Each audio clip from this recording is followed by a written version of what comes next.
All right, we're going to go over the REC radio. These were built between 2005 to early 2008.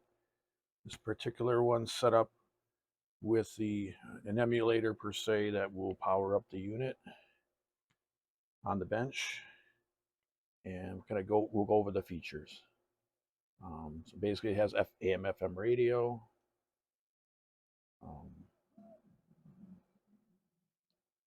6 presets.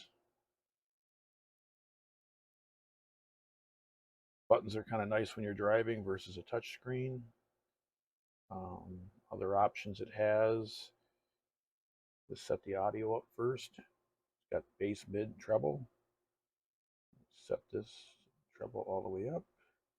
You can move the fade and the balance around all by this one button here.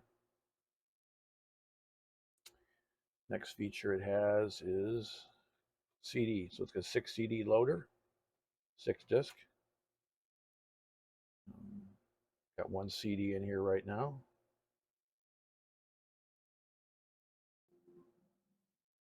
And the next mode it has is, it also has SAT, which I don't have a SAT account for this. We'll go over the hardware part of this after this to kind of show what modules that are hooked up to this in the vehicle that support this. If the vehicle had a vehicle entertainment system, you would see a best screen here, which would go to a DVD, but this particular setup doesn't have that. It has navigation, and the navigation will basically give you directions, by voice. So you can put an entry in, keep your settings. You can have it enunciate.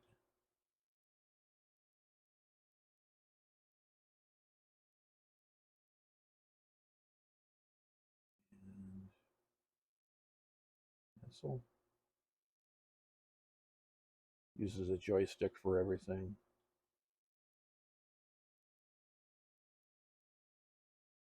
Brighten up the screen. Guidance setup. You want voice and turn, map and next turn. It's one of the original navigation units. It's not probably as good as some of the the present more modern ones, but it does the job. Map and next turn, cancel. All right. Let's get out of this. The mode. Mute. It also has a UConnect set up here. It's the same as a UConnect. It uses a mirror, and it has its own external hardware module for the UConnect to actually function. We'll see that in a few, but basically hit the U. Ready. Dial. Number, please. 800-466-4411. Dialing 800-466-4411. Couldn't complete your call. Please try again.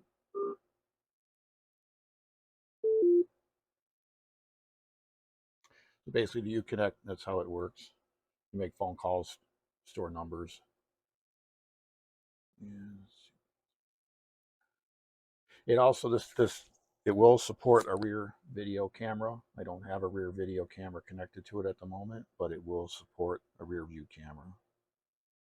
These are made by, I believe, Alpine. It's actually a fairly good radio. It may be a little outdated by today's standards, but it's actually a fairly well built and well featured radio for, from 2005 to 2007ish. Let's kind of look at some of the hardware set up around it. Basically, it needs this module here for the Sirius. So this would be located under the seat of the car or in the trunk. This particular one's out of a Chrysler 300, and it's located in the trunk. But it needs this module to actually, for the Sirius setup. In the newer radios, you'll see that all this gets integrated into the radio itself, and it's not broken out into separate modules. Here's basically the bench setup.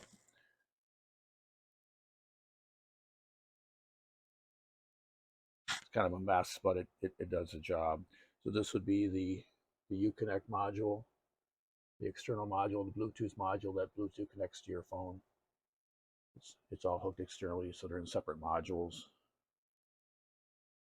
And then to use the actual microphone, it uses, on this particular one, it uses a mirror with the push button switch with the microphone built into the mirror. And it also has an amplifier. This would be the amplifier. This would be typically in the back of the vehicle somewhere mounted. I can't tell you how much wattage it is, but it's for 6-speaker support.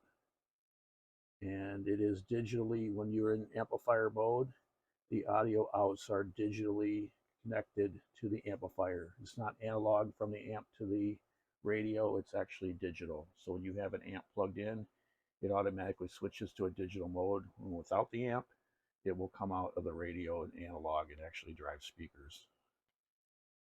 Basically got 4 speakers. They're just old plasma TV speakers.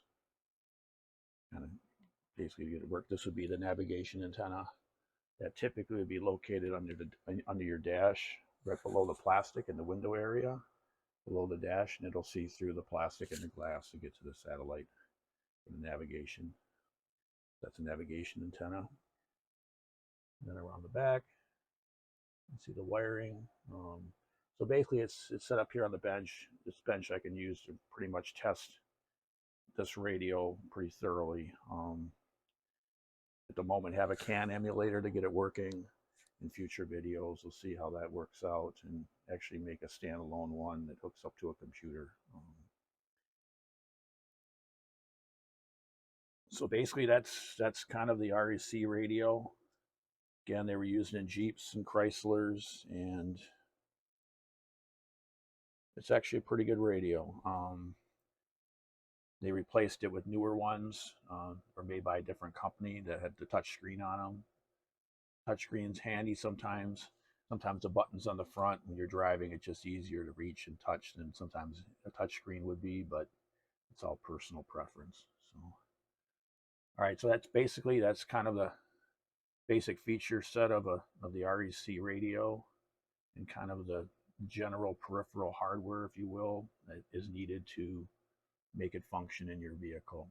The next videos we'll get into will be on more of what they call the MyGig radios, which is the radios that replace this one from like 2008 up until even present day. They're still being used, but probably about 2016, I think, was maybe the last year that they were used. But we'll go through those models and see the features, and and from that you'll be able to see what the differences are between those models.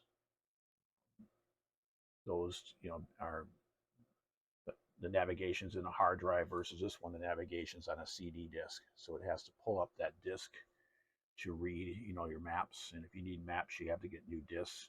They probably stopped making those disks back in 2009 or 10, I would believe. This one's from a 2006, so it does have maps in it. It will function. It's a very large radio. Has the joystick on it. Does a lot of things. It's kind of delicate. You'll see a lot of these radios probably have the joystick broken on them, but there are ways. They do sell. One place does sell joysticks that you can replace them with yourself if you kind of have some patience, I guess. All right, that's it. That's basically the REC radio. Thank you.